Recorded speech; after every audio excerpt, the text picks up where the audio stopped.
आज जिस तरह से जेपीसी की मीटिंग में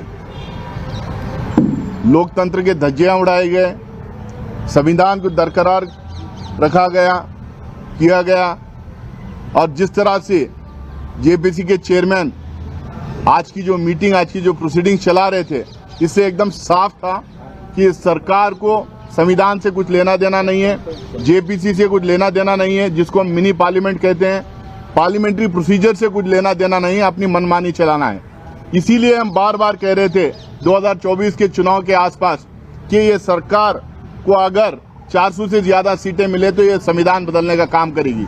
ये संविधान बदलने का इनको मौका तो मिला नहीं, इनको देश की जनता इनको सबक सिखाई है, लेकिन उसके बावजूद ये बिट्स एंड पीसेस में संविधान को खत्म करने का काम कर रहे हैं। आज जिस तरह से अक़लियतों के हकूक को दबाया गया, जिस तरह से अक़लियतों को खत्म करने की एक साजिश आज की मीटिंग में की गई, उससे एकदम साफ जाहिर है कि ये सरकार किसी भी तरह से इस देश में दो तरह के लॉ लाना चाहती है। उसमें एक उन लोगों के लिए जो अक्सरियत में है, एक लॉ उनके लिए जो अक़लियतों में जो मेजॉरिटी में है, ये उनके लिए जो माइनॉरिटी में है।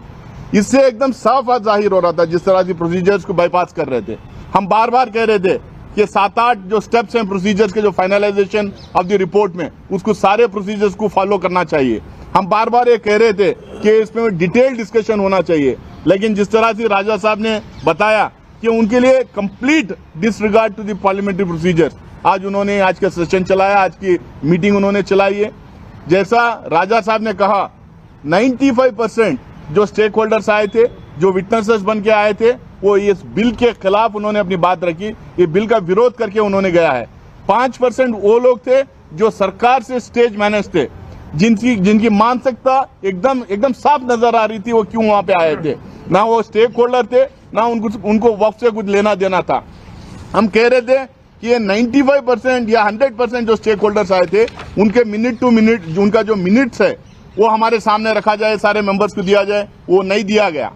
जो स्टेक होल्डर्स को हम लोगों ने सवाल जो पूछे थे, उनके जो रिप्लाईज आए थे, उसका हम लोगों ने पूछा कि उसको सारे मेंबर्स को प्रोवाइड करो, लेकिन उसका कोई खुलासा नहीं था। उसने हम लोगों को कोई उसका सर्कुलेशन नहीं किया।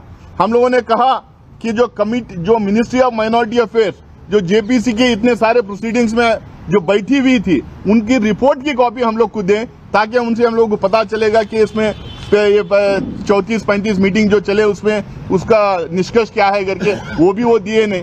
पिछले 3 स्टेट्स में जहां हम गए थे, पटना, लखनऊ और बिहार में जो मीटिंग्स हुए, जिनको 7 दिन 10 दिन का टाइम दिया गया था रिप्लाई करने के लिए, वो रिप्लाईज हम लोग को प्रोवाइड नहीं किया गया।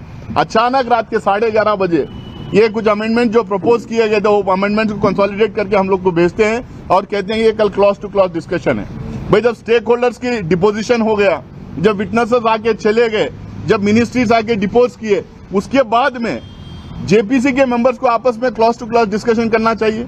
जो अमेंडमेंट सरकार लाई थी उसको डिस्कस करना चाहिए, उसका कोई डिस्कशन नहीं, सीधा वोटिंग पे आप चले जा रहे हैं। इसका मतलब क्या है? फिर ये पूरा जो एक्सरसाइज था, 3-4 महीने 6 महीने का जो एक्सरसाइज था, ये किस चीज के लिए एक्सरसाइज था? अगर हम क्लॉज टू क्लॉज डिस्कशन नहीं करेंगे, जैसा परसों मैं आपको बता रहा था 3 दिन पहले यहीं पर, हमारे इतने इसमें लॉस हैं जो स्टेट ने एनाक्ट किया है, जितने अलग अलग स्टेट में लैंड को लेके है, लैंड रिफॉर्म्स को लेके, लैंड सीलिंग एक्ट्स आके हैं, इनाम अबॉलिशन है, जागीरदार अबॉलिशन है, ये कई उसमें लैंड को लेके कई लॉस हैं।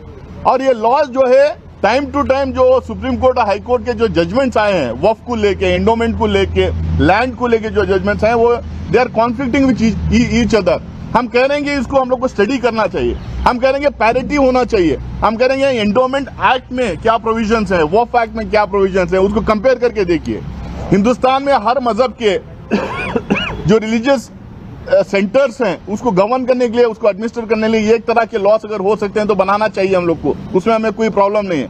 लेकिन आप एकदम साफ इसमें दिखाई दे रहा है कि वहां पे एंडोमेंट मुजराई डिपार्टमेंट के लिए अलग लॉस है, वक्फ के लिए अलग लॉस बनाए गए हैं। यहाँ पे हम लोग को ना बोलने दिया गया, ना हमारे अमेंडमेंट्स के ऊपर बात रखने दी गई। जो मूवर है अमेंडमेंट का, उसको 1-2 शब्द जनरली पार्लियामेंट में बोलने दिया जाता है, यहाँ पे बोलने नहीं दिया गया और पूरे तरह से बुलडोज करके इस बिल को लेके आ रहे हैं। सिर्फ और सिर्फ इनकी मंशा ये है, एक, दिल्ली इलेक्शन में उसका फायदा उठाएं, दूसरा इनको जो है ये माइनॉरिटीज को इस देश में सेकेंड ग्रेड सिटीजन बनाने के राह में जो है उस डायरेक्शन में ये पहला स्टेप है। बहुत बहुत शुक्रिया आप लोगों का।